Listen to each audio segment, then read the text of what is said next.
Bismillahirrahmanirrahim. Assalamualaikum warahmatullahi wabarakatuh. Bismillah, alhamdulillahirabbil alamin, wa bihi nasta'inu ala umuri dunya wad dini. Wassallallahu wassalamu ala sayyidina Muhammadin khatimin nabiyina wa ala alihi wa ashabihi ajma'in. Wala haula wala quwwata illa billahil aliyyil azim. Langsung saja di sini saya akan menjelaskan kitab Safinatun Najah, yaitu untuk memenuhi tugas pembelajaran saya di Pondok Pesantren Darul Ajhar. Ini saya akan menjelaskan pasal yang pertama dan juga pasal yang kedua. Ila hadratin Nabi Mustafa Rasulullah sallallahu alaihi wasallam, khususan Syekh Alim Salim bin Samir Al-Hadrami. Al-Fatihah. A'udzubillahi minasyaitonir rajim. Bismillahirrahmanirrahim. Alhamdulillahirabbil alamin arrahmanirrahim maliki yaumiddin. Iyyaka na'budu wa iyyaka nasta'in. Ihdinas siratal mustaqim. Siratal ladzina an'amta 'alaihim ghairil maghdubi 'alaihim waladdallin.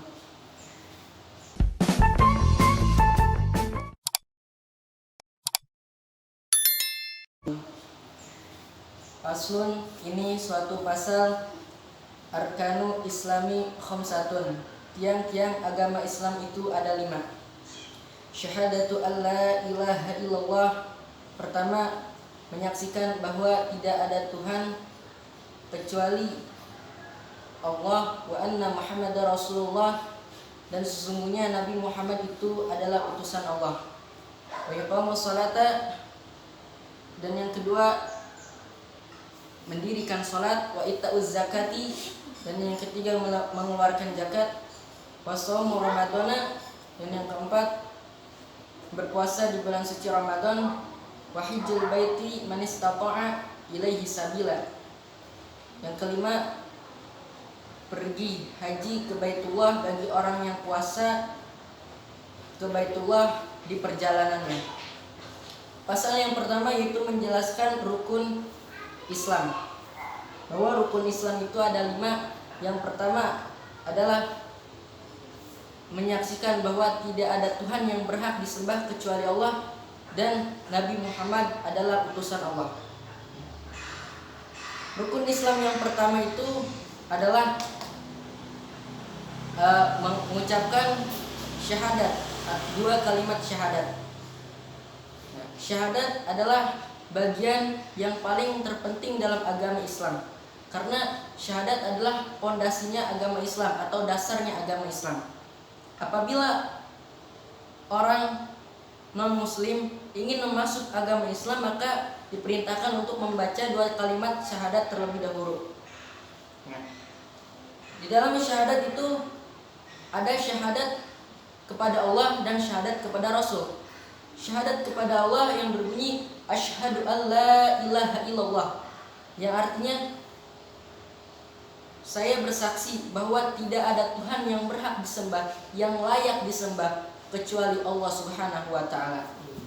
Wa anna Muhammad, dan syahadat yang kedua adalah syahadat kepada Rasul yang berbunyi wa anna Muhammadar Rasulullah, yang artinya dan sesungguhnya Nabi Muhammad adalah utusan Allah.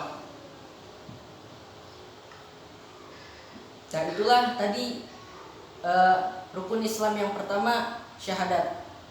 Lanjut, rukun Islam yang kedua yaitu wa iqamus salata, dan melaksanakan salat. Sebagaimana kita diperintahkan oleh Allah Subhanahu wa taala sebagai umat muslim untuk melaksanakan salat, ya, diwajibkan bagi kita untuk melaksanakan salat. Karena salat adalah ibadah yang paling utama di antara ibadah-ibadah lainnya. Banyak ayat-ayat di dalam Al-Quran yang memerintahkan kita untuk melaksanakan salat.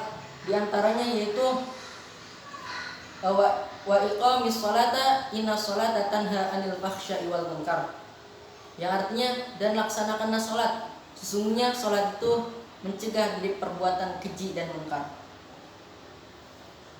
Dan Rasulullah SAW bersabda, as-salatu imaduddin, faman aqamaha faqad aqamadin, faman tarakaha faqad hadamadin. Yang artinya sholat adalah tiangnya agama. Apabila kita melaksanakan sholat, berarti kita mendirikan agama kita sendiri. Dan apabila kita meninggalkan sholat, berarti kita merobohkan atau menghancurkan agama kita.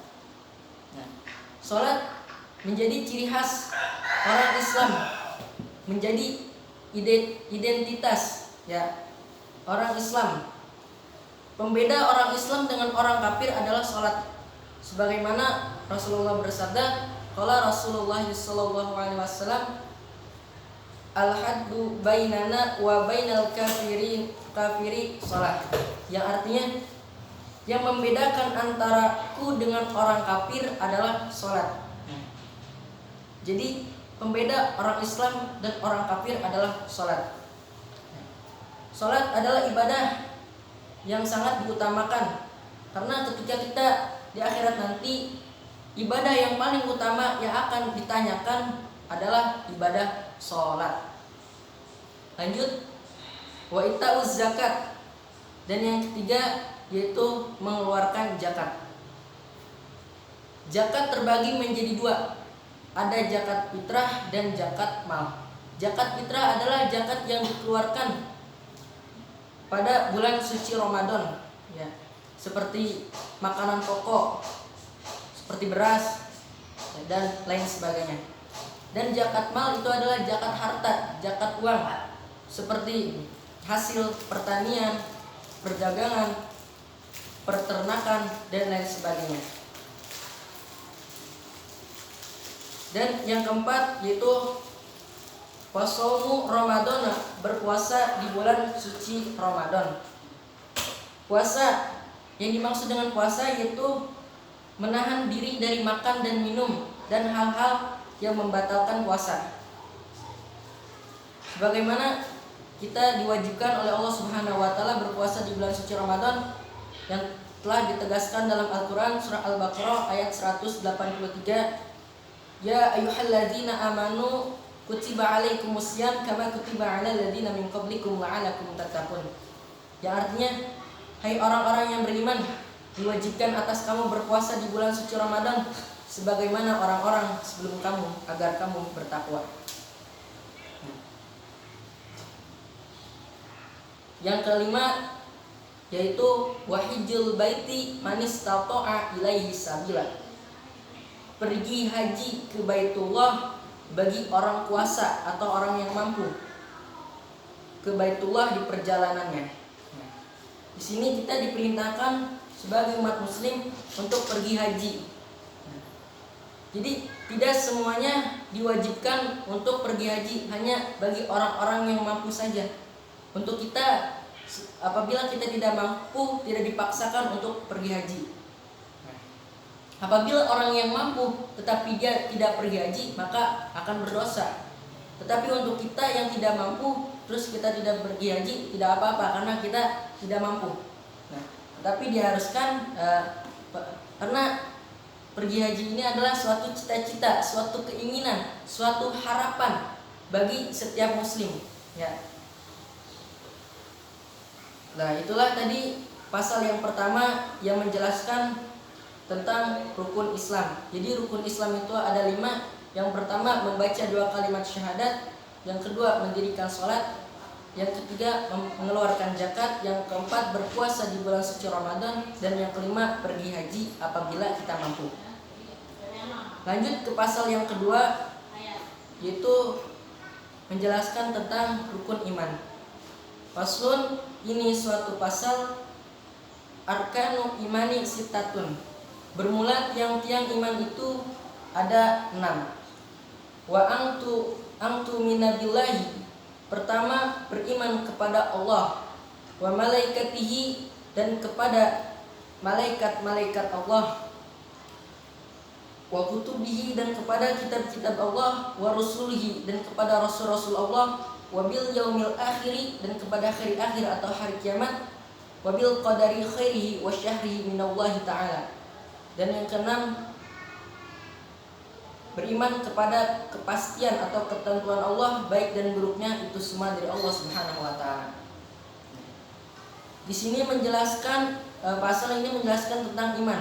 Iman yang artinya percaya ataupun yakin. Yang pertama, kita harus mempercayai dan meyakini Allah Subhanahu wa taala, harus beriman kepada Allah Subhanahu wa taala. Jadi kita itu harus mengimani Allah, mengimani bahwa Allah itu ada, walaupun kita tidak melihat Allah, ya, kita tidak tahu wujud Allah itu seperti apa, Allah itu ada di mana. Kita itu harus mengimani di dalam hati bahwa Allah itu sesungguhnya ada. Bukti Allah ada yaitu adanya kita. Kita adalah makhluknya Allah, ciptaannya Allah. Sedangkan Allah adalah Al-Khaliq, yang artinya Maha Pencipta atau Sang Pencipta. Sebagaimana Rasulullah SAW bersabda, al-imanu ma'rifatu biqalbi wa qawlu bilisani wa amalu bil arkan. Yang artinya iman itu diyakini dengan hati, diucapkan dengan lisan, dan dikerjakan dengan perbuatan. Ya, jadi kita ini cukup mengimani saja di dalam hati, tidak perlu tahu Allah itu wujudnya seperti apa dan Allah itu bagaimana dan Allah itu tempatnya di mana. Kita tidak perlu. Kita hanya diperintahkan untuk meyakini di dalam hati bahwa Allah itu ada. Karena Allah Subhanahu wa taala telah menciptakan bumi serta isinya, ya. Tidak mungkin bumi ini tidak ada yang menciptakan, pasti ada yang menciptakan, yaitu Allah Subhanahu wa taala. Yang kedua adalah wa malaikatihi, beriman kepada malaikat Allah. Allah menciptakan malaikat dari nur, cahayanya Allah Subhanahu wa taala. Malaikat tidak mempunyai nafsu, malaikat tidak makan, tidak minum, tidak tidur. Malaikat itu adalah makhluk yang paling taat kepada Allah Subhanahu wa taala. Malaikat itu jumlahnya banyak. Tidak ada yang bisa mengetahui jumlah malaikat kecuali Allah Subhanahu wa taala. Apabila kita ingin mengetahui jumlah malaikat, maka kita hitunglah dedaunan yang ada di dunia ini. Segitulah banyaknya malaikat. Tetapi yang wajib kita ketahui hanyalah ada 10, yaitu malaikat Jibril, Mikail, Israfil, Izrail, Munkar, Nakir, Raqib, Atid, Malik, Ridwan. Itulah yang wajib kita ketahui. Yang keempat yaitu warusulihi, dan beriman kepada rasul-rasul Allah. Allah mengutus seseorang ke dunia ini untuk menjadi suri tauladan, menjadi contoh, yaitu adalah Rasul. Rasul adalah yang artinya utusan Allah. Allah Subhanahu wa taala mengutus kurang lebih 2400 nabi dan 313 rasul. Tetapi yang wajib kita ketahui hanyalah 25 nabi dan rasul, yaitu Nabi Adam alaihissalam, Nabi Idris alaihissalam, Nabi Nuh alaihissalam, Nabi Saleh alaihissalam, Nabi Ibrahim alaihissalam, Nabi Lut alaihissalam, Nabi Ismail alaihissalam, Nabi Isa, Nabi Yakub, Nabi Yusuf, Nabi Ayub, Nabi Shu'aib, Nabi Harun, Nabi Musa, Nabi Zulkifli, Nabi Daud, Nabi Sulaiman, Nabi Ilyas, Nabi Ilyasa, Nabi Yunus, Nabi Zakaria, Nabi Yahya, Nabi Isa, dan Nabi Muhammad SAW. Itulah yang wajib kita ketahui. Jadi kita diperintahkan untuk beriman kepada Rasul-Rasul Allah, ya, karena Allah Subhanahu wa taala mengutus seseorang ke dunia ini untuk menjadi contoh, suri tauladan yang baik seperti Nabi Muhammad SAW, yang harus kita imani dan harus kita ikuti ajaran-ajarannya. Dan yang kelima, wabil qadari khairihi, dan beriman kepada hari akhir atau hari kiamat. Jadi kita harus mengimani, mempercayai, meyakini bahwa suatu saat pasti akan datang yang namanya hari akhir atau hari kiamat. Kenapa hari kiamat dikatakan hari akhir? Karena pada hari kiamat tidak ada hari lagi setelah hari kiamat. Ketika hari kiamat, semua bumi itu hancur, tidak ada yang tersisa, semuanya rata kecuali Allah Subhanahu wa taala yang kokoh. Karena Allah adalah mempunyai sifat baqo yang artinya kekal. Jadi kita harus meyakini bahwa adanya hari kiamat. Dunia ini tidak selamanya berputar, pasti akan mengalami kehancuran. Kiamat tidak ada yang tahu. Yang tahu hanyalah Allah Subhanahu wa taala. Dan kita diperintahkan hanya untuk mengimani bahwa akan datangnya hari kiamat. Di mana ketika hari kiamat datang, maka kita akan dikumpulkan di padang mahsyar dan akan diminta pertanggungjawaban oleh Allah Subhanahu wa taala. Yang keenam, wabil qadari khairihi wa syahrihi minallahi taala. Dan beriman kepada kepastian Allah, baik dan buruknya semua itu dari Allah. Yang keenam itu adalah iman kepada takdir Allah, bahwa kita hidup di dunia ini tidak lepas dari ketentuan Allah Subhanahu wa taala. Bahwa kita hidup di dunia ini di dunia ini itu adalah ketentuan Allah, kepastian Allah. Ya, Allah yang telah menentukan alur kita dan kita hanya menjalankannya saja. Atau sering kita sebut dengan takdir. Takdir itu terbagi menjadi dua, ada takdir mubrom dan takdir mu'alaq. Takdir mubrom adalah takdir yang tidak bisa dirubah, seperti kematian. Itu pasti dialami oleh semua makhluk Allah. Sedangkan takdir mu'alaq adalah takdir yang bisa dirubah oleh kita sebagai manusia, yaitu dengan cara berikhtiar, berusaha. Contohnya, kita bodoh ingin menjadi orang yang pintar, maka kita harus berusaha berikhtiar, yaitu dengan cara belajar. Kita miskin ingin menjadi orang kaya, maka harus berusaha bekerja agar mendapatkan uang. Kita sakit ingin menjadi sembuh, maka berobatlah. Nah, itulah takdir mu'alaq, takdir yang bisa kita rubah sendiri dengan cara berikhtiar. Jadi yang keenam ini adalah kita harus mengimani bahwa Allah Subhanahu wa taala telah menakdirkan kita sesuatu. Ya. Mungkin itu pasal yang kedua yang menerangkan tentang rukun iman. Nah, jadi rukun iman itu ada 6. Yang pertama iman kepada Allah, yang kedua iman kepada malaikat Allah, yang ketiga iman kepada kitab Allah, keempat iman kepada Rasul Allah, kelima iman kepada hari akhir, dan yang keenam iman kepada takdir atau iman kepada qada dan qadar. Mungkin hanya itu saja yang dapat saya sampaikan. Apabila ada kekurangan, mohon dibukakan pintu maaf yang seluas-luasnya. Billahi taufiq wal hidayah. Assalamualaikum warahmatullahi wabarakatuh.